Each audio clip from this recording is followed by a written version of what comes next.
merci pour l'invitation. Ça fait plaisir d'être ici aujourd'hui. Puis juste aussi m'introduire un petit peu, je ne suis pas un clinicien. Hein, donc, moi, je suis plus un ingénieur, un technologue. Donc, je développe des technologies médicales pour aider là, les chirurgiens à travailler puis à mieux diagnostiquer je dirais en amont là, les pathologies en oncologie. Donc, aujourd'hui, je vais vous parler justement, Mme Tremblay, Marie, vous en a parlé tantôt, là, j'ai une implication au niveau d'une compagnie. Je vais parler d'un équipement médical là, qui est commercialisé, donc je vais juste le mentionner en début de parcours ici. Donc, ce que je vais faire, c'est que je vais commencer par expliquer un petit peu là, c'est quoi le genre de technologie qu'on tente de développer. Donc, comment ça fonctionne. Ensuite de ça, je vais vraiment discuter de comment ces technologies, qui sont des technologies qui utilisent la lumière là, pour aller chercher de l'information pendant les opérations chirurgicales, mais comment on les utilise dans le contexte de la neurochirurgie, justement pour essayer d'améliorer la sécurité des interventions chirurgicales, puis aussi un problème qui est très important en neurochirurgie pour plusieurs maladies, comme par exemple les gliomes, c'est d'essayer d'enlever le plus possible de la tumeur afin de réduire le risque ou réduire l'impact des récidives par la suite. Puis ensuite, je vais discuter d'une manière comment on peut développer, puis on a développé ces technologies-là pour tenter de diagnostiquer tôt les maladies, le cancer. Donc, je vais en parler un petit peu. C'est une technologie qui a été développée dans les dernières années pour celle-là, pour un test de dépistage de la COVID-19 qu'on a réappliqué. On est en train de réappliquer à l'oncologie. Donc, il y a une petite histoire intéressante en lien avec ça aussi. Puis je parlerai, si j'ai encore du temps, un petit peu des autres applications dans le monde de l'oncologie là, qui nous intéressent ces jours-ci en termes de développement de technologie. Donc, qu'est-ce que la spectroscopie optique? Donc, j'ai mis ici, je dirais, le système optique le plus simple d'un certain point de vue. C'est sûr que ça peut avoir l'air complexe en le regardant comme ça, mais c'est le système optique le plus simple qui illustre ce qu'on fait. Donc, par exemple, à gauche, je vais juste prendre mon crayon ici. Okay. À gauche, ici, vous avez une source de lumière. Ça peut être une lampe une lampe au plafond de l'endroit où vous êtes en ce moment. Ça peut être le soleil, c'est pas d'importance. Donc, cette lumière-là, ce qu'on fait, c'est qu'on la fait passer à travers un trou. OK? Ce que ça fait, c'est que ça colline la lumière. Peu importe, le terme technique n'est pas très important à ce stade-ci. La lumière passe à travers. Puis là, la lumière, on l'envoie dans un prisme. OK? Puis je ne sais pas si tout le monde sait c'est quoi un prisme, mais ce que ça fait un prisme, c'est qu'à cause de la manière dont la lumière se propage dans le prisme, puis le rouge versus le bleu ne se propagera pas de la même façon dans un prisme, ce qui fait en sorte qu'à la sortie du prisme, la lumière qui était, on va dire, blanche à l'entrée, comme si je regarde une lampe au plafond, c'est jaune ou blanc. Ça veut dire qu'il y a plein de différentes lumières, il y a plein de différentes couleurs, longueurs d'onde qui se combinent pour qu'on perçoive un contenu spectral qui nous donne l'impression que c'est grosso modo blanc. Donc, à la sortie du prisme, ben, ces longueurs d'onde-là, le rouge va aller dans une direction différente du bleu, du mauve et du bleu, par exemple. Ce qui fait que si on prend ce qui ressort du prisme, puis on le fait converger sur un senseur CCD, par exemple, à différents endroits, puis on détecte à chaque différents endroits, bien là, on va détecter une intensité différente dans le rouge, dans le jaune, dans le vert, dans le bleu, dans le mauve. Ça peut nous donner une espèce on appelle ça un spectre. Donc, le spectre, il va nous dire, bon, ben, juste en regardant le spectre, ça va nous dire comment il y avait c'est quoi la fraction du rouge, du bleu, du violet, etc., dans la source de lumière initiale ici à l'entrée. Ça va nous permettre d'aller chercher de l'information sur c'était quoi cette source de lumière-là. Le soleil aura un contenu spectral, un spectre particulier. Une lampe au plafond, une LED au plafond va avoir un contenu différent. Donc, tu sais, ça nous permet d'identifier la nature de la source de lumière. Puis ça, c'est un concept qui est utilisé énormément en astronomie, par exemple, où est-ce qu'on va capter la lumière qui va émaner, par exemple, d'une étoile, la lumière qui va émaner justement d'étoiles, qui va passer à travers des gaz dans l'univers. Puis tout ça va avoir un impact sur justement le spectre, le contenu spectral relatif à différentes longueurs d'onde. Puis là, la clé ici, c'est de réaliser que moi, je parle ici de lumière visible, de rouge jusqu'au bleu, mais on peut faire ça en astronomie, par exemple, avec des micro-ondes, toutes sortes de longueurs d'onde. Donc, on peut aller chercher beaucoup d'informations. C'est très riche en informations, ce qu'on peut aller chercher avec ce genre de méthode-là. Puis, par exemple, pour donner une petite idée ici, ici, ce sont justement à droite des spectres. Donc, si par exemple, on détecte la lumière d'une étoile, puis là, ben, on va détecter à différentes longueurs d'onde. Donc, par ici, par exemple, ici, 400, là, si vous ne savez pas, c'est correct de ne pas savoir c'est quoi, mais ça, c'est la longueur d'onde en nanomètres de la lumière. 400, c'est grosso modo bleu-mauve, bleu-violet. Puis, dans ce coin-ci, là, 700, ça, c'est rouge. OK? Fait que là, ça nous donne une espèce de spectre. Puis là, le spectre, il contient ce qu'on appelle des raies spectrales. Puis chacune de ces raies spectrales-là a une interprétation en termes de quels sont les niveaux électroniques des atomes qui ont été excités dans le matériau, peu importe ce qu'on regarde. Donc, vraiment, où sont les raies spectrales? Leur intensité relative va nous informer sur qu'est-ce qui se passe puis qu'est-ce qu'on regarde. Okay? Donc, c'est une méthode de caractérisation qui est très riche puis intéressante. Puis, en astronomie, comme je le disais, c'est beaucoup utilisé. Nous, ce qu'on fait, pour terminer ma longue introduction, ce qu'on fait, c'est qu'on réutilise, qu'on redéveloppe ce genre de méthode-là pour aller interroger les tissus biologiques. Puis au lieu de parler d'atomes, de gaz, de molécules, etc., de gaz, d'atomes et de molécules dans l'espace intersidéral, là, on parle de biomolécules, d'ADN, de protéines, de lipides, de métabolites qui peuvent être présents dans les tissus. Puis chacun, quand on va regarder le contenu spectral, là, ces fameuses raies spectrales-là dont je parle ici c'était pour des raies d'hydrogène, par exemple, présentes dans un gaz intersidéral, peu importe.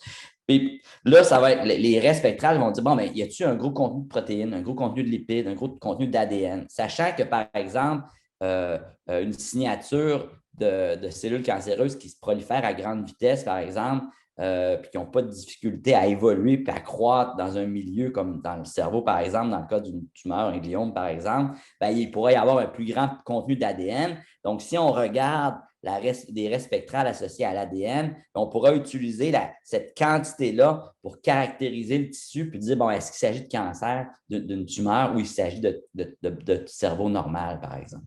Donc, ce sont les méthodes qu'on veut utiliser. Donc, dans notre cas, ce qu'on fait, la méthode de base, c'est de dire, on prend une lumière incidente. Nous, ce sont des lasers. Donc, un laser, c'est un bidule qui va émettre de la lumière à juste une longueur d'onde. Okay? Fait qu'on émet de la lumière souvent dans l'infrarouge, donc c'est proche du rouge. Donc, on émet de la lumière dans le rouge avec un laser. On regarde ce qui revient.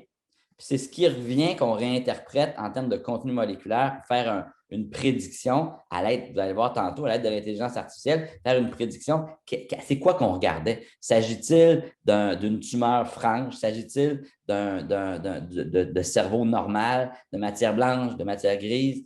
S'agit-il d'un endroit où il commence à y avoir manifestation, pas encore structurelle, mais une manifestation moléculaire de la présence d'un cancer qui commence à envahir les tissus. Donc, on peut utiliser ces méthodes-là qui sont très, très, très sensibles et spécifiques pour interroger le tissu. Donc, les technologies, c'est un laser, un spectromètre. Un spectromètre, c'est l'équivalent du prisme que j'ai montré dans la première diapositive, mais plus sophistiqué. Donc, au lieu d'être un prisme que je peux faire moi-même en découpant une pièce de verre dans mon garage, ben, c'est un spectromètre qui coûte peut-être 75 000 qui, lui, va avoir une caméra très, très, très sensible, une méthode de diffraction qui permet de séparer la lumière de façon très fine en différentes longueurs d'onde.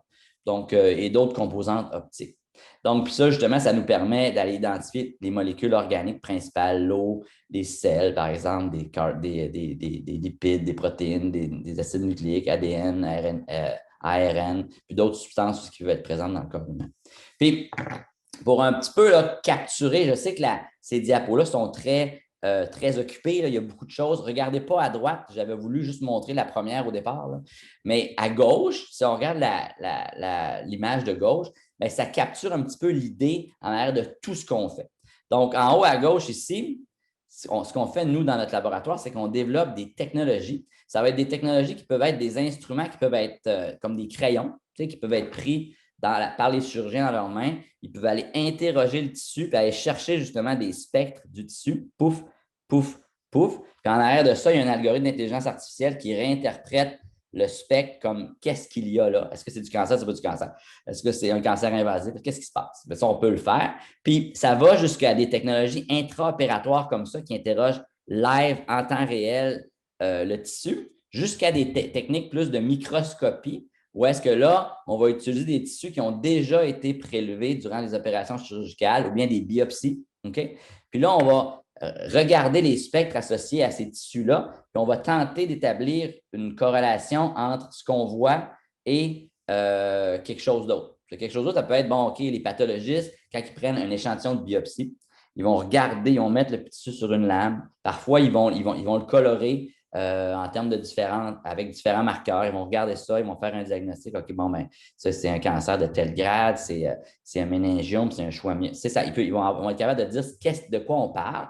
Puis nous, ce qu'on essaie de faire, c'est bon, ben, on a une nouvelle méthode qui s'appelle la spectroscopie Raman, okay, qui permet d'augmenter le contenu informationnel auquel le pathologiste ou bien le chirurgien a accès.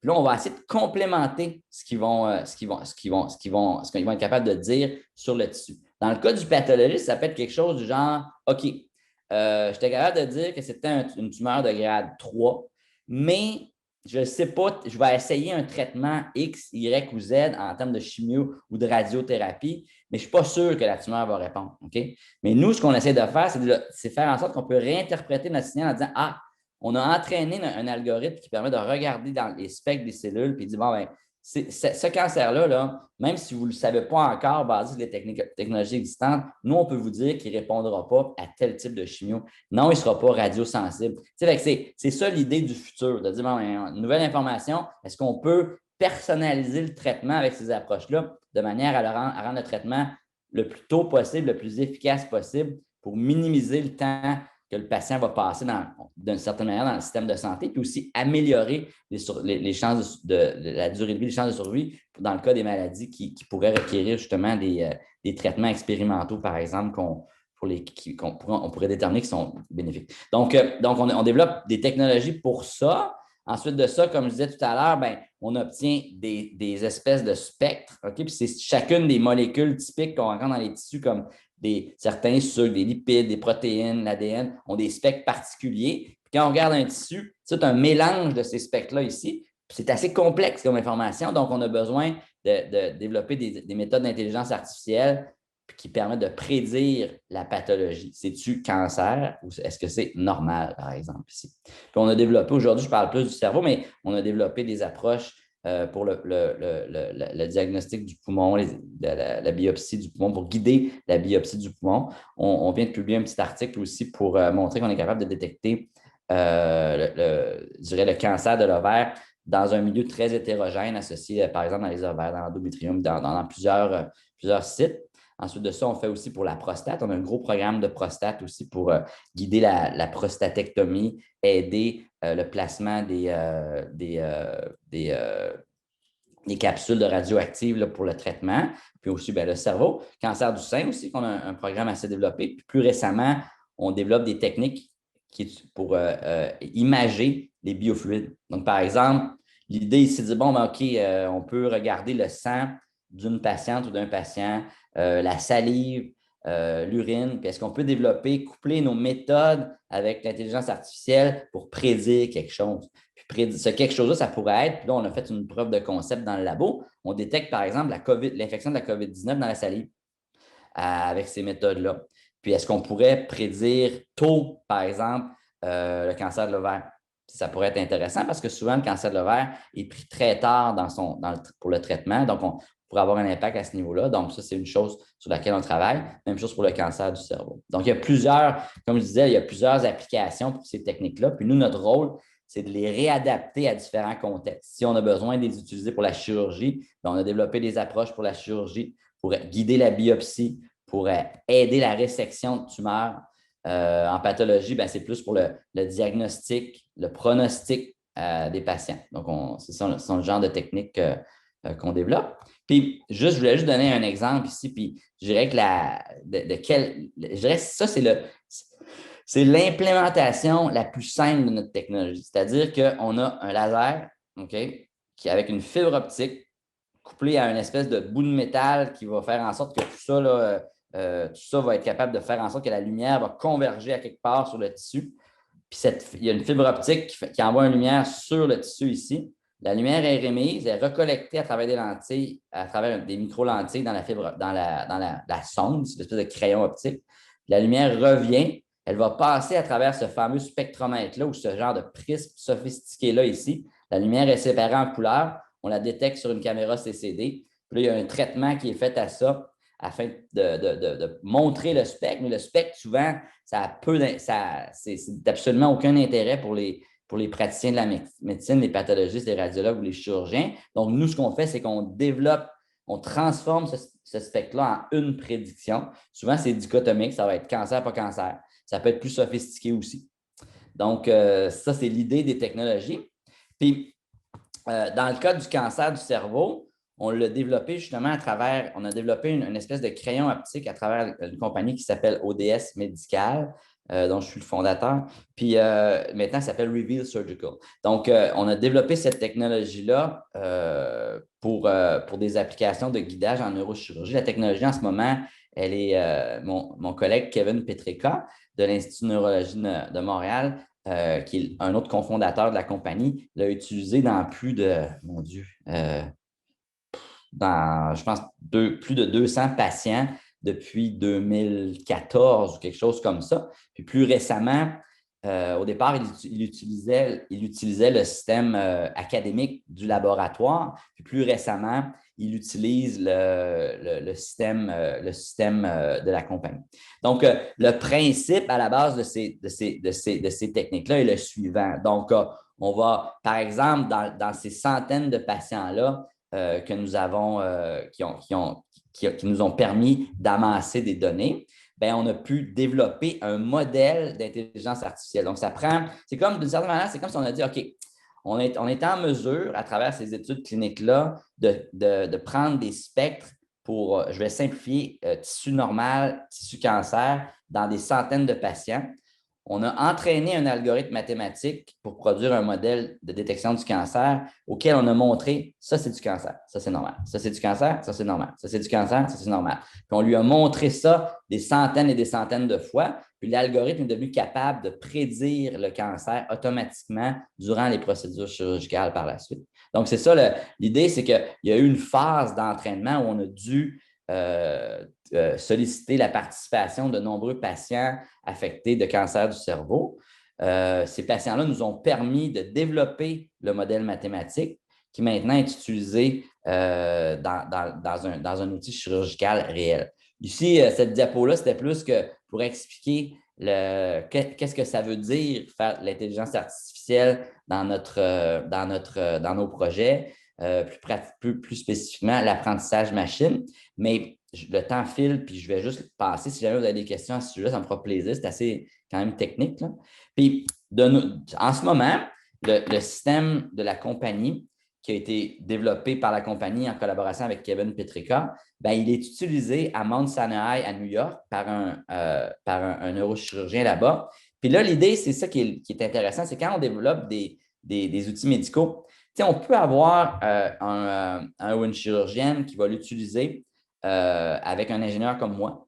Puis là, on développe, puis on aide, on fait les choses, on développe. Puis à un moment donné, c'est qu'il peut y avoir des billets qui sont introduits par la personne qui l'a utilisé pendant 4 ans, puis aussi par le fait qu'on est toujours au même centre médical, on utilise toujours les mêmes instruments, etc. Là, ce qu'on a fait, c'est qu'on a envoyé un instrument à New York. La compagnie a envoyé un instrument à New York.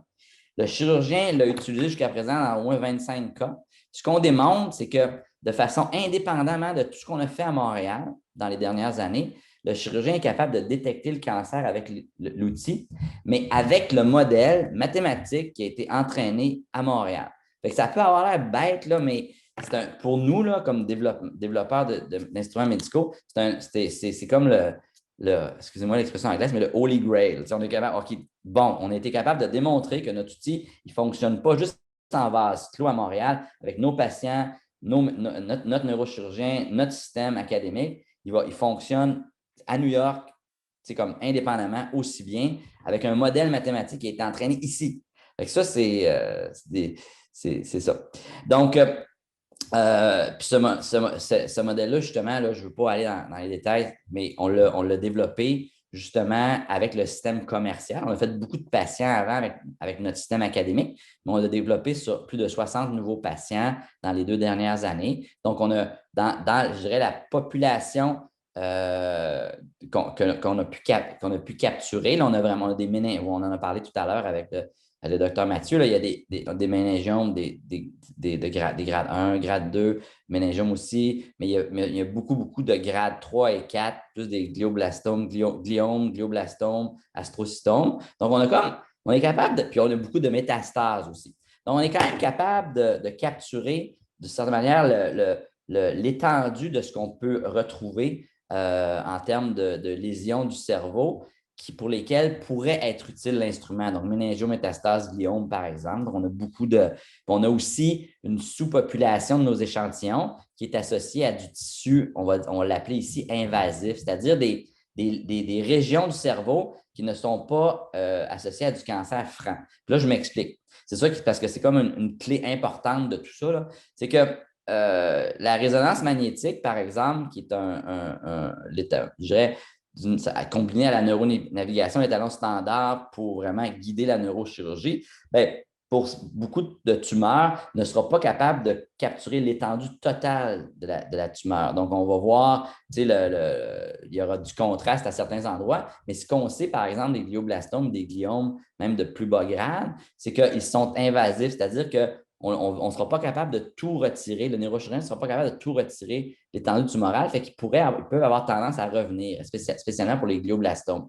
Donc, l'idée ici, c'est de démontrer que notre technologie, elle est capable de détecter dans je dirais des pourcentages de cellules cancéreuses, si on veut, qui sont très, très, très bas. Donc, les invasions au-delà du contraste qui est détecté par résonance magnétique. Puis ça, on l'a démontré dans les dernières années. Puis c'est ça qui a fait que la technologie a pu en fait être commercialisée et attirer un attrait au niveau de.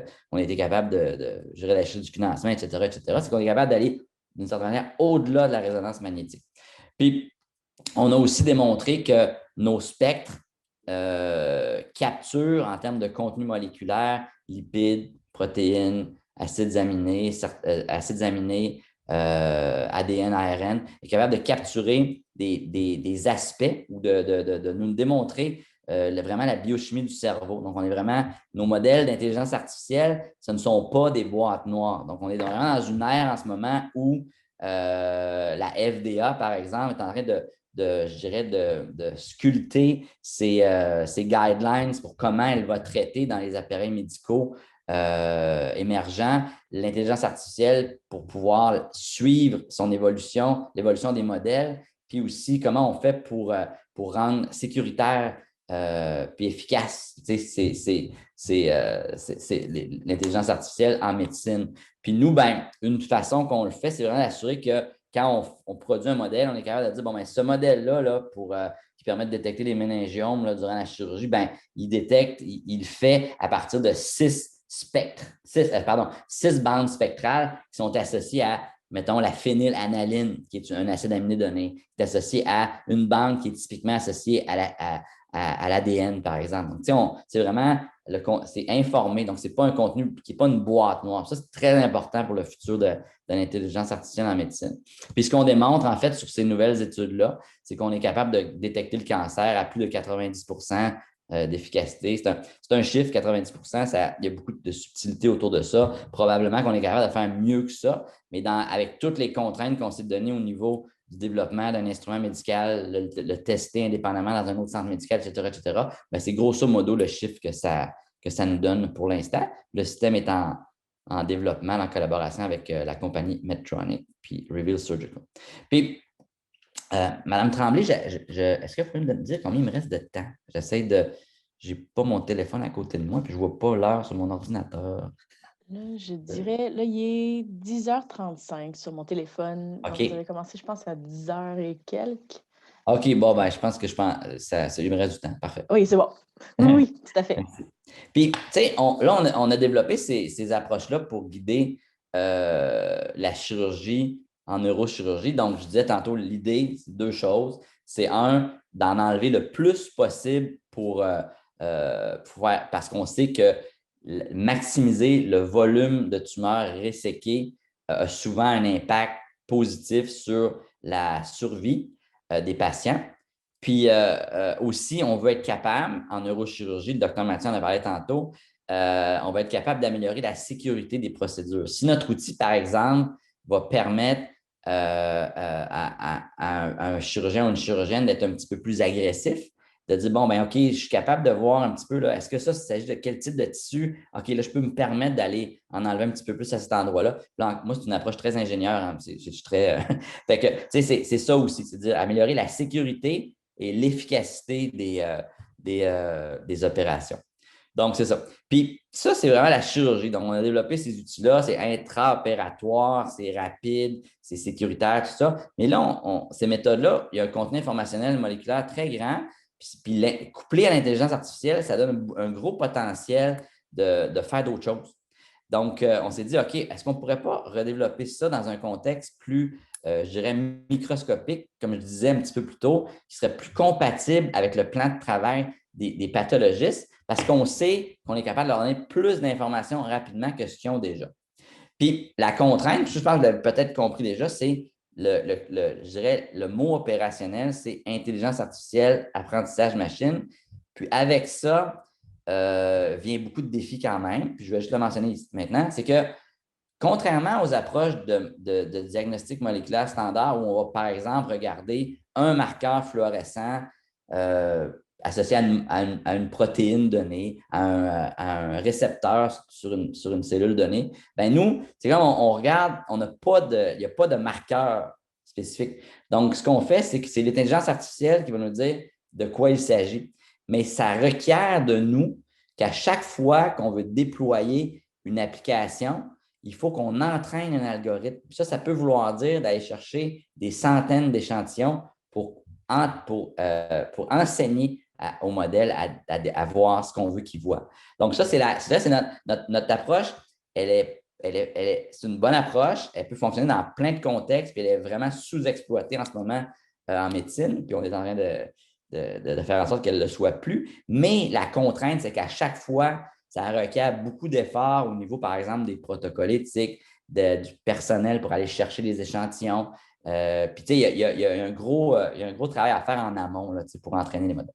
Puis, ce qu'on a développé en parallèle avec l'histoire de chirurgie, c'est vraiment, on est allé développer des méthodes où est-ce qu'on utilise un microscope. Puis là, un microscope, c'est comme un petit peu comme la technologie que j'ai montrée précédemment avec une fibre optique et une sonde, mais c'est un bidule qui va aller regarder à une plus petite échelle, mais au niveau d'une image complète, un échantillon. Donc, on va aller chercher un spectre par environ 10 micromètres sur un échantillon donné, ce qui donne beaucoup d'informations au niveau d'une image complète, puis aussi au niveau de ce qui se passe à chaque point de l'image. Donc, on est capable, avec ça, par exemple, d'aller interroger une cellule à la fois, par exemple.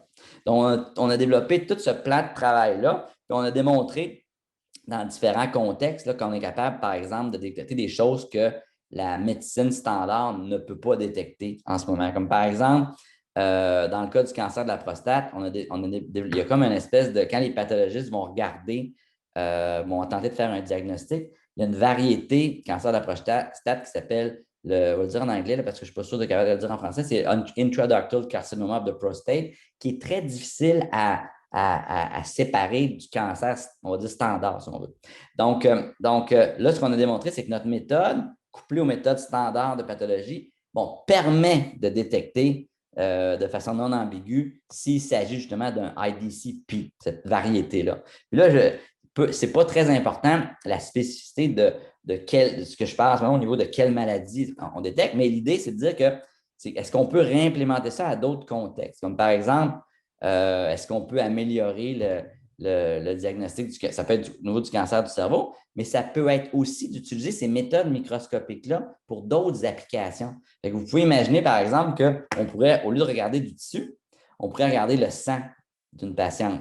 On pourrait regarder l'urine. On pourrait regarder la salive, par exemple. Qu'est-ce qui se passe? Puis est-ce qu'on est capable de regarder je dirais, les manifestations biomoléculaires en spectroscopie Raman dans ces biofluides-là pour prédire quelque chose.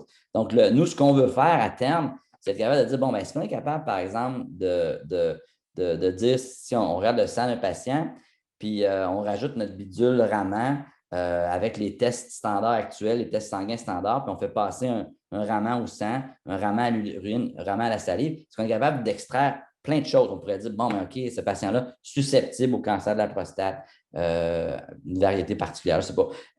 Est-ce qu'on pourrait détecter, par exemple, il y a plein de choses qu'on peut faire, c'est ça qu'on est en train d'explorer. Puis une chose, ce qui nous a comme un peu, je dirais, pardonnez-moi l'expression québécoise un peu, mais tordu le bras, là, un peu, à s'embarquer dans ces nouvelles approches-là, c'est vraiment la COVID-19. Donc, au début de la pandémie, on se dit, est-ce qu'on ne pourrait pas regarder si on ne serait pas capable de détecter, parce que de détecter l'infection dans la salive, par exemple. Parce que nos méthodes sont quand même assez rapides. Donc, est-ce qu'on ne pourrait pas avoir un test très rapide qui pourrait rapidement permettre de passer au triage des gens, par exemple, qui veulent rentrer dans une salle de spectacle? Bien, si on a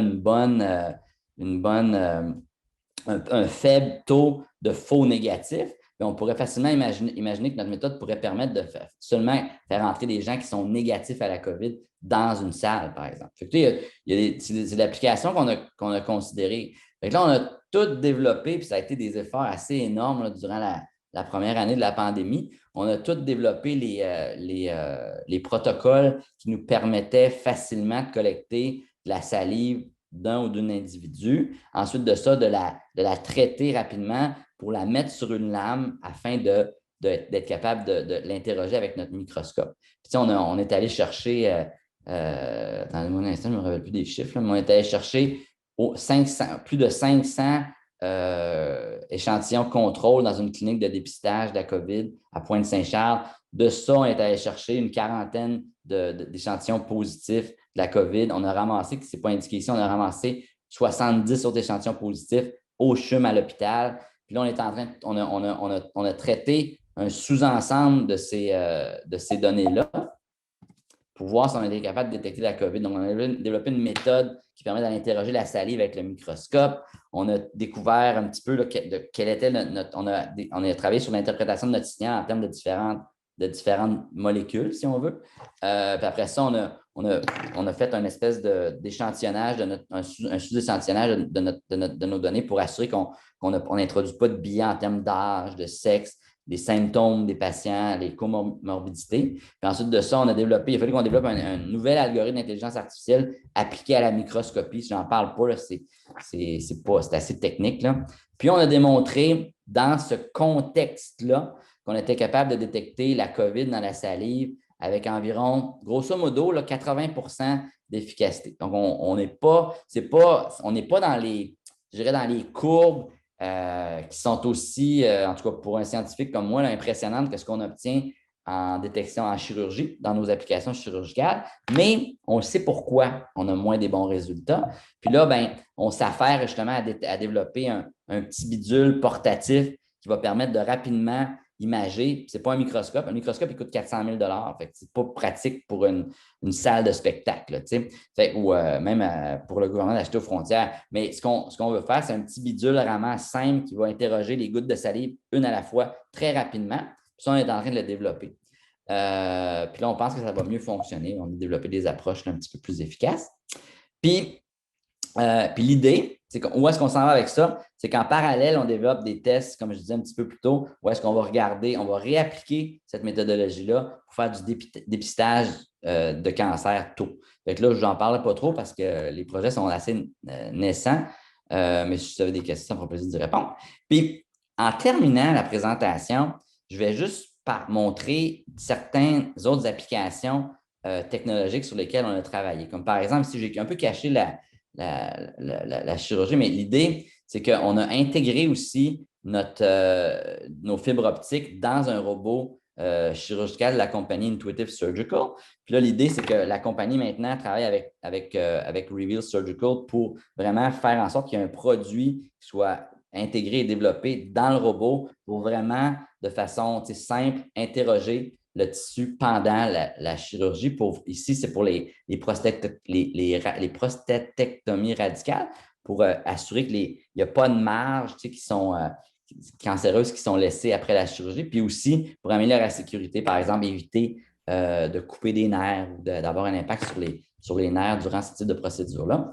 On a développé aussi des aiguilles de biopsie comme dans plusieurs applications médicales, entre autres en neuro, bien, on doit aller chercher parfois, pour différentes raisons, lorsque le choix n'est pas évident suite à l'imagerie d'une chirurgie, on doit aller chercher un échantillon pour avoir une meilleure idée de quoi la lésion est composée, de quoi il s'agit en fait, le grade, le type de tumeur. Puis ça peut être, entre autres pour la neurochirurgie, ça peut être dangereux parce qu'on peut, en faisant cet acte-là de pousser l'aiguille dans le cerveau, ça, je pense qu'il n'y a pas trop de danger associé avec ça. Typiquement, mais sauf qu'on peut, lorsqu'on va aller couper un bout de tissu, dans un certain pourcentage de cas, il peut y avoir une hémorragie qui est créée par, on coupe un vaisseau, des vaisseaux sanguins. Fait que nous, ce qu'on a fait, c'est qu'on a développé une aiguille qui permet, d'assurer qu'on détecte la signature spectrale du cancer. Donc, on va sortir, on va prendre l'échantillon à un endroit qui est cancéreux, donc assurer qu'on n'aura pas besoin de refaire une autre chirurgie parce que l'échantillon n'était pas diagnostique. Puis aussi, la méthode permet de détecter les vaisseaux sanguins, donc de mieux guider la prise d'un spécimen dans un endroit où il y aurait peut-être une concentration plus réduite de gros vaisseaux sanguins. Donc, c'est l'idée de la méthode. Ensuite de ça, en prostate, on a développé une méthode ça, c'est avec des gens de Polytechnique, Samuel Kadouri, puis des gens du CHUM, une radio-oncologue, Cynthia Ménard. On a développé une méthode qui couple l'ultrason l'ultrason, le raman lors de l'insertion d'une aiguille et la résonance magnétique préopératoire pour guider l'endroit où on va prendre une biopsie de la prostate, puis aussi pour permettre éventuellement de guider l'endroit où on va aller mettre c'est le mot anglais qui me vient, les seeds de radiation, les petits bouts là, qui vont faire en sorte que la radiation sera administrée localement durant le traitement. Donc, ça, c'est une autre méthode qu'on a développée. Plus récemment, c'est comme là-dessus que je vais pas mal conclure, c'est qu'on a développé un système qui va être utilisé pour la neuro, puis pour le cancer du sein. On travaille avec justement Kevin Petrika au neuro et le docteur Météricien au CUSUM. Puis, on a développé un système, vous avez vu au début, là, je vous présentais le petit crayon. Puis, le petit crayon, ce qu'il fait, c'est qu'il va chercher un point à la fois. Donc, on va aller faire pouc, pouc, pouc, pouc, pouc. Ça fait à peu près moins d'une seconde à chaque fois, là, mais c'est quand même assez rapide. Mais tu sais, quand on a des cavités chirurgicales plus grandes, puis en neuro, ça se porte bien le crayon parce que, tu sais, on peut aller dans des endroits, on fait de la microchirurgie. Mais en cancer du sein, c'est moins approprié. Donc, on a développé un outil d'imagerie qui va, au lieu d'aller chercher un point à la fois, il va chercher une région un petit peu plus grande que 1 cm². Donc, il permet vraiment d'aller interroger le spécimen sur de plus grands espaces. Puis ce système-là, justement, il va être testé très rapidement, en fait, au CUSUM avec le docteur Météricien dans sa pratique en breast conserving surgery. Puis aussi, Kevin Petrika va le tester puis le comparer à la sonde durant une dizaine de patients en neurochirurgie au neuro. Donc, vraiment, là, ce système-là, il a pris plusieurs années à développer. Ça a été une aventure. Il y a plusieurs étudiants qui y ont travaillé. Mais on est très excités parce qu'on le déploie très bientôt là, en salle d'opération.